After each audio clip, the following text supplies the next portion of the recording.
তো আমরা 5:20 ফেরিতে উঠছি। তা ফেরিতে ওঠার পর আমাদের গাড়ি দাঁড়ানো ছিল, গাড়িতে আরও অনেক গাড়ি ছিল ফেরিতে। তাই আপনার এই গাড়িটা ঢাল থেকে যখন নামছে, মানে এই গাড়ির ঢালে ব্রেক নেই, 1 নাম্বার তো ব্রেক নেই, দ্বিতীয়ত এই গাড়ি আরেক জায়গায় অ্যাক্সিডেন্ট করে আসছে।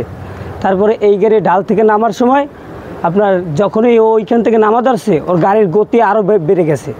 আমার গাড়ি তো মাস মেডেলে ছিল, এই গাড়ির পিছনে এসে মারছে, গাড়ি ব্রেক 2বার মারছে। ড্রাইভার এই গাড়ি স্টার্টিংয়ে ছিল, 2বার ব্রেক মারছে, গাড়ি জমাইতে পারে নাই। ওইখান থেকে ঠেললে গাড়ি এই পর্যন্ত নিয়ে এসে, কিন্তু লাস্টে যাইয়ে বডিতে ঠেকে গেছে, যে কারণে গাড়ি আর নদীতে টোটাল নামে নেয়। আরও ফেরির যারা লোকজন ছিল তারা অনেক সহযোগিতা করছে, তারা যদি যোগান দিয়ে গাড়ি না আটকানোর চেষ্টা করতো তাহলে গাড়ি নদীতে চলে যাইত। আর গাড়িতে কিছু যাত্রী ছিল, তারা মনে করেন নিজের যান বাঁচানোর জন্য লাফাই নদীতে পড়ছে, তারপর তাদেরকে ট্রলারের সাহায্যে উদ্ধার করা হয়েছে। ছিল আমার গাড়িতে বেশি না, মাত্র 12-13 জন। এর ভিতরে মহিলা ছিল 3 জন না 2 জন। তা মহিলা একজন নিচে ছিল আর একজন উপরে ছিল। তা আপনার মহিলাদের তেমন কোনো সমস্যা নেই, একটা বাচ্চা সব মহিলা ছিল, তারে ট্রলারে উদ্ধার করা হয়েছে। সামনে মোটরসাইকেল আমি যতটুকু দেখছিলাম 4টা মোটরসাইকেল ছিল। আমি যখন দেখে গেছি তখন 3টে ব্রেক করছে আর একটা কেবল এসে প্লেস করতেছে।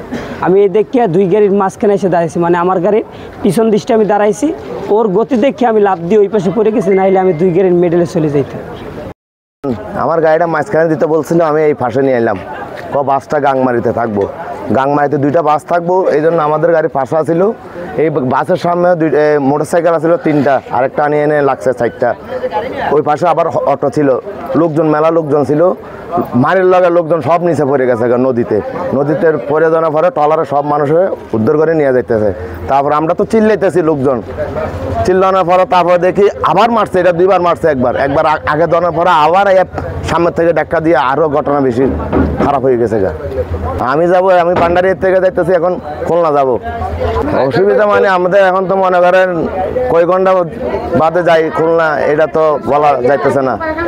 এখন তো মনে করেন চিনকপ্পা কেরাং লাগবো, আজকে তো লাইতেও হবে না আমার মনে হয়, বুঝেন নাই। এখন তো মনে করেন দুর্ঘটনা কইতে গেছে, এখন কই যাবো আমরা? এখন তো লাড়াছাড়া করলে তো বাসটা পড়ে যাবো, বুঝেন নাই। এই জন্য আমরা এখানে আছি, মেলা গাড়ি আসলো, গাড়িগুলো সব পিছিয়ে উঠে গেছে।